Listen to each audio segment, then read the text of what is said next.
নমস্কার বন্ধুরা, welcome to SD unique sports. বন্ধুরা, এই ভিডিওতে আমরা কথা বলবো ইস্ট বেঙ্গল বনাম পাঞ্জাব ম্যাচ। অন্যতম আইএসএল এর আকর্ষণীয় ম্যাচ হতে চলেছে পাঞ্জাবের বিরুদ্ধে ইস্ট বেঙ্গলের এই ঘরের মাঠে ম্যাচ। তো সেই ম্যাচ কবে রয়েছে, কখন রয়েছে, সেগুলো তোমাদের জানাবো। দুটো দল কি পরিকল্পনায় যেতে চলেছে, ইস্ট বেঙ্গলের হাতে অপশন কারা রয়েছে, বেস্ট প্লেইং 11 কি হবে, শক্তি দুর্বলতা সমস্ত নিয়েই কিন্তু আমরা কথা বলবো এই ভিডিওতে। তার আগে একটাই রিকোয়েস্ট, চ্যানেলে যারা প্রথমবারের জন্য এসেছো মনে করে চ্যানেলটাকে সাবস্ক্রাইব করে নাও। সাবস্ক্রাইব করা একদমই ফ্রি, সকলে একটু সাবস্ক্রাইব করে সাপোর্ট করো। আর যারা আমাদের সেকেন্ড চ্যানেল এসডি ফ্যামিলিকে এখনো পর্যন্ত সাবস্ক্রাইব করোনি, তো ফার্স্ট কমেন্টের লিঙ্ক দিয়ে দেবো, সেখান থেকে গিয়ে তোমরা একটু এসডি ফ্যামিলিকেও সাপোর্ট করতে পারো, ওই চ্যানেলটাকেও একটুখানি ভালোবাসা দিতে পারো। তো যাই হোক, মেন টপিক নিয়ে যদি আমরা আলোচনা করি, ইস্ট বেঙ্গলের পরবর্তী চ্যালেঞ্জ পাঞ্জাব ম্যাচ। এবং সত্যি চ্যালেঞ্জ, যেরকম পরিস্থিতিতে এখন ইস্টবেঙ্গল রয়েছে। 17 তারিখে ঘরের মাঠে ইস্টবেঙ্গল খেলবে সন্ধ্যা 7:30 থেকে। অনলাইন অফলাইন টিকিট দেওয়া হচ্ছে, একটুখানি অফিসিয়াল আপডেটের দিকে নজর রেখো, সেখান থেকে কিন্তু তোমরা টিকিট কেটে নাও। কারণ দলের যা পরিস্থিতি, চোট আঘাত কাঠ সমস্যা, সেই পরিস্থিতির জন্য কিন্তু একাধিক প্লেয়ারকে অস্কার পাচ্ছে না। যারা রয়েছে তাদেরকে নিয়েই খেলতে হবে, হাতে বিদেশিও নেই। স্বদেশি প্লেয়ার কম, বিদেশি প্লেয়ার কম, বেঞ্চের শক্তি কম, তারপরও অস্কার চাইছে মাঠে অন্তত দর্শকরা আসুক, পিছন থেকে সাপোর্ট করুক। এই দলকে নিয়েও কিন্তু কামব্যাক করার চেষ্টা করছে। যেখানে পাঞ্জাব অতীব শক্তিশালী দল, পয়েন্ট টেবিলে তারা বর্তমানে 5 নম্বর পজিশনে রয়েছে। এবং এই বছর পাঞ্জাব যেরকম পারফরমেন্স করছে, তারা কিন্তু টপ 6-এ তো কোয়ালিফাই করবেই, এমনকি টপ 4-এ থাকার মতন দল। যেরকম তারা পারফরমেন্স করছে, আউটস্ট্যান্ডিং পারফরমেন্স। তাদের বিদেশিদের নিয়ে কথা বললে, ইভান ডিফেন্সকে জাস্ট লিড করছে। আর ইভান যেরকম টপ লিগ থেকে খেলে আসছে, তো ইভানের কাছে আইএসএলটা কোনো ব্যাপার নয়, একদম ডিফেন্সকে লিড করছে।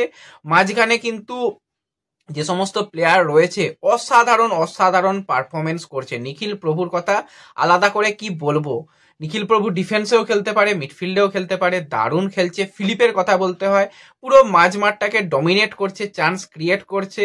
ফুলগা ভিদাল রয়েছে, সে আপফ্রন্টে দারুণ দারুণ পারফরমেন্স করছে। লুকা রয়েছে, ইঞ্জুরি সমস্যা কাটিয়ে যেভাবে ফিরে এসে কামব্যাক করে খেলছে, আলাদাই খেলছে।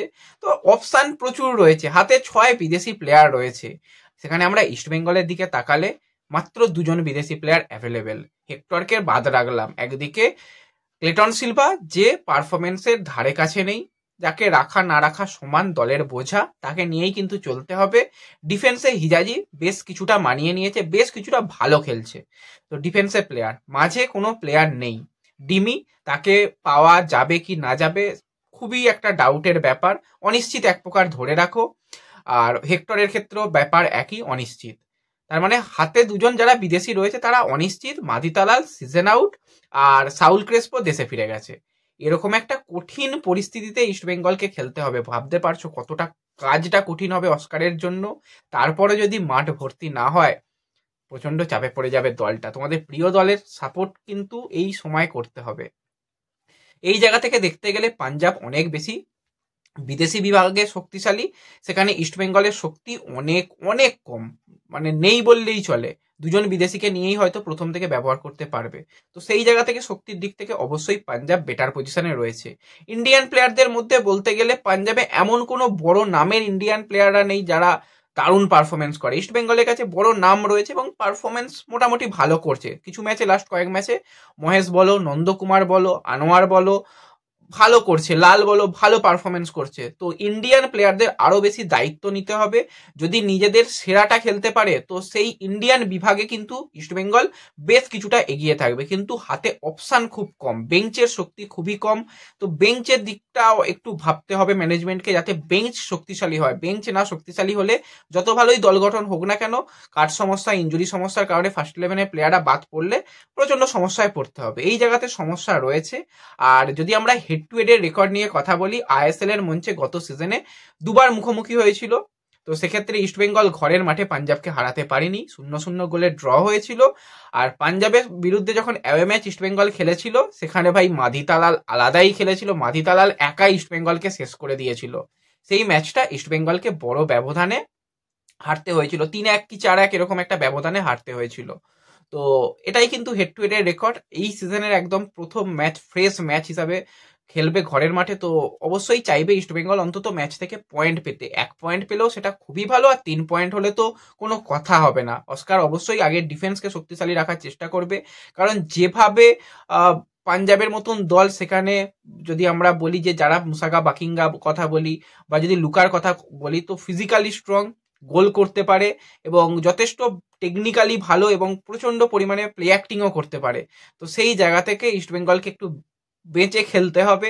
আর রেফারি যা হচ্ছে ভাই কিছু বলার নেই, এরকম তো রেফারিং চলবে, সেইগুলোর বিরুদ্ধে খেলতে হবে। তবুও ইস্টবেঙ্গলকে চেষ্টা করতে হবে এই ম্যাচে অনেক কিছু পরিকল্পনার পরিবর্তন করে খেলতে। তো যদি আমরা একটুখানি পাঞ্জাবের বেস্ট প্লেইং 11 নিয়ে কথা বলি, তো পাঞ্জাবের বেস্ট প্লেইং 11 কিন্তু কিছুটা একই রকম হতে চলেছে। গোলকিপার পজিশনে কিন্তু পাঞ্জাবের সেক্ষেত্রে শুরু করতে চলেছে মুহিত সাবির, তাকেই কিন্তু আমরা গোলকিপারে দেখতে পাবো। ডিফেন্ডার প্লেয়ার হিসাবে কিন্তু ইভান নোভোসেলেজের সঙ্গে সুরেশ শুরু করবে। সাইড ব্যাকে কিন্তু একদিকে রয়েছে অভিষেক সিং, অপরদিকে লিওন অগাস্টিন। মাঝ মাঠে কিন্তু রিকি সাবং রয়েছে, নিখিল প্রভু রয়েছে, ফিলিপ রয়েছে। আপফ্রন্টে ভিদাল শুরু করবে, লুকা শুরু করবে এবং নেহাল সুদেশ। এদেরকে দিয়েই কিন্তু 4-3-3 ফরমেশনে পাঞ্জাব খেলাবে।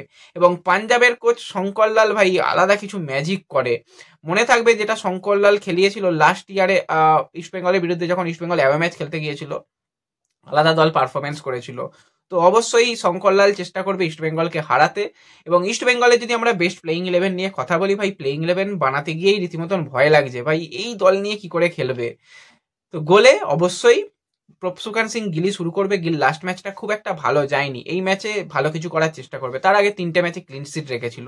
তো গিল ছন্দে ফেরার চেষ্টা করবে। ডিফেন্স লাইনে কিছু আমরা পরিবর্তন দেখতে পেতে পারি। পরিবর্তন বলতে লালচংনুঙ্গা, তার সাথে কিন্তু আমরা যদি হিজাজি মাহেরকে একসাথে দেখি অবাক হব না। এই ডিফেন্সটা হতে পারে। আর সাইড ব্যাকে একদিকে প্রভাত, অপর দিকে কিন্তু রাকিবকেই শুরু করানো হবে, কারণ মাঝ মাঠে অপশান ইস্টবেঙ্গলের কাছে খুব কম। তো সেক্ষেত্রে মাঝ মাঠে কিন্তু আনোয়ার আলী আর সৌভিক চক্রবর্তী খেলতে পারে, এরকম একটা চিন্তা ভাবনা থাকতে পারে। তো আনোয়ার আলী সৌভিক চক্রবর্তীকে রেখে একদিকে ভিষ্ণু, অপর দিকে কিন্তু মহেশকে রেখে মাঝ মাঠে 4জন বিদেশ প্লেয়ার রেখে এবং আপফ্রন্টে ক্লেটন সিলভার সঙ্গে ডেভিডকে একসাথে শুরু করানো, ডবল স্ট্রাইকারে যাওয়াটা বুদ্ধিমানের কাজ হবে। এবং আশা করি অস্কার কিন্তু ডেভিডকে প্রথম থেকে সুযোগ দেবে। ডেভিড কিন্তু লাস্ট কয়েকটা দিনের অনুশীলনে বেশ ভালো পারফরমেন্স করছে এবং ডেভিড ফার্স্ট 11-এ আসার মতন জায়গায় রয়েছে এবং ডেভিড গোল করতে পারে।